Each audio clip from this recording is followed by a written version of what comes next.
Welcome everybody, Shiur number 650. We're learning today L'Refuah Shalema Chaim Shol ben Pesel and L'Refuah Shalema Miriam bas Leah. Okay, getting back to our malacha of KOSHAIR tying. Okay, so we've spoken about the knot and then the bow on top. Again, it's the intertwining of the string or the lace or whatever it is one time, which is not a problem at all to do that on Shabbos, we said. And then making a bow on top, we said that is perfectly fine as long as it's opened within 24 hours. So just real quickly, I want to bring down a couple of more examples. The Sefer Lamates Malachas brings down to keep in mind. It's important to go through various different examples on page 796. He says like this: an ornamental ribbon lace that's sewn at the end of a blouse, for example. Women have it sometimes, it's a decorative item, may not be made into a decorative bow knot if the bow knot is to remain more than 24 hours. So on that fact, he says an interesting thing, does the Sefer Lamates Malachas, that according to many poskim, one has to be extremely careful that a decorative bow knot, again, the knot on the bottom, the intertwining and the bow up on top, that is ordinarily meant to remain permanently, is a true kesher shel kayama. What is that? So we're talking about now decorative bow knots designed to remain permanently, meaning it's not made for the use to open and close. For example, when I do it on my shoe and I intertwine, first of all, I intertwine the lace once, I put the bow up on top, so I put the shoe on, and then when I take it off, I have to open it up. I can't, it's very hard for me to slip out my foot from the shoe. I mean, the only way to do it is opening up the knot. I mean, if I really push and try, but the regular way is I open up the lace and so on. So that's not a problem to do it like that, as long as it's made within, it's open and closed within 24 hours, or anything of the like a bag or the like, which we've been talking about, again, where you intertwine the bottom part, which is the first knot, and then the bow up on top. But when it's a decorative bow knot designed to remain permanently, like a decoration, like on a blouse, like we mentioned, so this is what he's talking about. A decorative bow knot that is ordinarily meant to remain permanently it is, according to many poskim, a true kesher shel kayama, and may not be made even if the person making it intends to undo it the same day. This is talk according to many poskim, because making this knot could even be a malacha d'oraisa.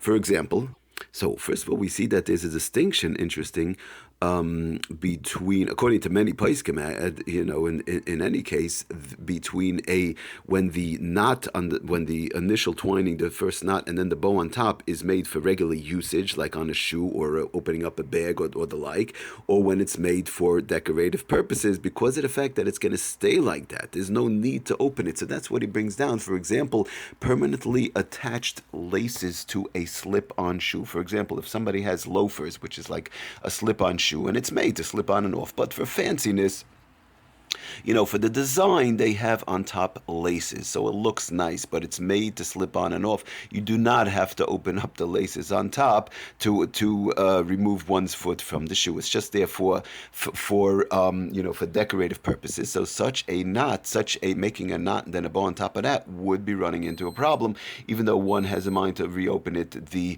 same day, because these are things that are normally left like that. He brings another case, like we said, a ribbon sewn onto a blouse, like we mentioned, may not be tied into a decorative bow knot, because these knots are strictly ornamental and are not used for regular fastening of the garment.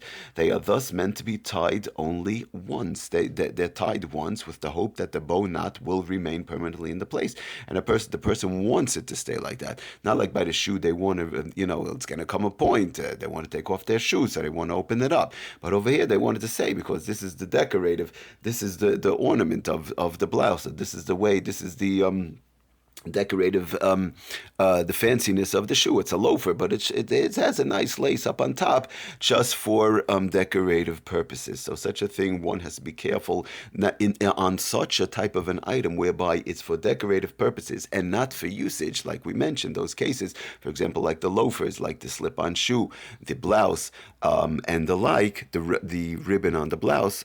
one has to be careful. That's what he says. Similarly, if any of these bow knots became loose, they may not be retied on Shabbos or Yom Tov. So it's something very important to keep in mind, because of the fact that people usually have in mind to keep it like that for longer periods of time.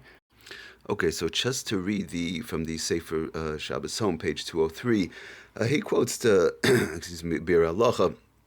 Others, it's a whole thing on the bottom, but Lamaisa, just real quickly to get the concept again, and basically says like this: as mentioned above, a knot is considered permanent if it is meant to be left in place indefinitely, right? So, okay, that's what we know. This holds true even if there is a possibility that the knot will be undone later. However, this does not get determined. In other words, it's not determined by the intention of the person tying the knot, but rather by the practice of most people who commonly tie that particular knot. That's what we've been talking about. Even though, for example, he gives a different example, which is interesting. Actually, somebody asked this to me, and he says like this: most people who tie tzitzis, for example, one makes the tzitzis, right? So they tie the tzitzis strings to the talis or tighten the knots, so they leave it in place permanently. A person wants it like that permanently. Therefore, one who, let's say on Shabbos, they're going to go ahead and tighten their tzitzis. One who ties tzitzis to his talis, or they start tightening up the tzitzis on Shabbos, so the person is deemed to be making the permanent knot, even though one will say they intend to undo the knot soon afterwards. In other words, they'll say, listen, my tzitzis are loose, I have to tighten up the knots. It's Shabbos, I don't have a choice, so I'll tighten them. Good, I'll tighten the knots on the tzitzis. What am I going to do? Assuming, let's say, it's not a kesher uman, it's not a craftsman's knot. Again, I'm just assuming that's the case. It's not always the case. But the person will say, I don't want it to be kayama, so I'm going to tighten my tzitzis, and then after Shabbos, I'll go ahead and loosen up my tzitzis. Like this, it'll be less than 24 hours. Motzei Shabbos, I'll loosen up those knots that I tightened. I'll loosen them up, and then the next morning, Sunday morning or whatever, I'll go ahead and retighten them again. Maybe I could do that. Like this, it's not a kesher shel kayama, so the answer is no. Because of the fact, he explains as a Sefer Shabbos Home, he's again B'Shem Bir Halacha and others, that the person is deemed to making it's a permanent type of a knot, just like those decorative items we spoke about in the beginning. It's deemed it's made to live. That's a type of a thing that a person wants to stay all the time, And the person will say, well, I'll do it now, and then I'll just go ahead and open it up after Shabbos and redo it. So over here, the same thing by the tzitzis. I'll tighten the tzitzis. I'll go ahead and redo it. No. These things are permanent type things, and even though one intends to open up the knot afterwards, he says further, the prohibition, the issur of tying permanent knots, applies even if the person will not benefit from the knot permanently. In other words, the person needs it only for a short time, like the case of the tzitzis. I only need it to go daven. Or the case, I'm going to a kiddush. The woman's going to a kiddush, so she has to tie the ribbon. It should be fancy, nicely. Good, very nice.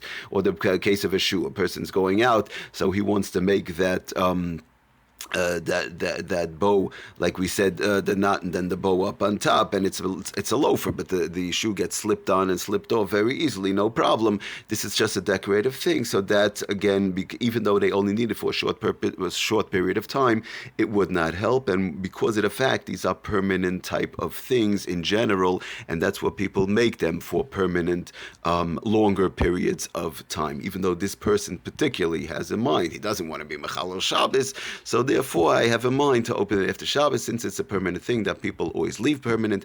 Of course, we're afraid that one might forget and they're going to leave it like that. And Bechlal, the whole machshava is a permanent type of machshava, and it's not allowed to be done on Shabbos, even though one does have in mind to open it right after Shabbos.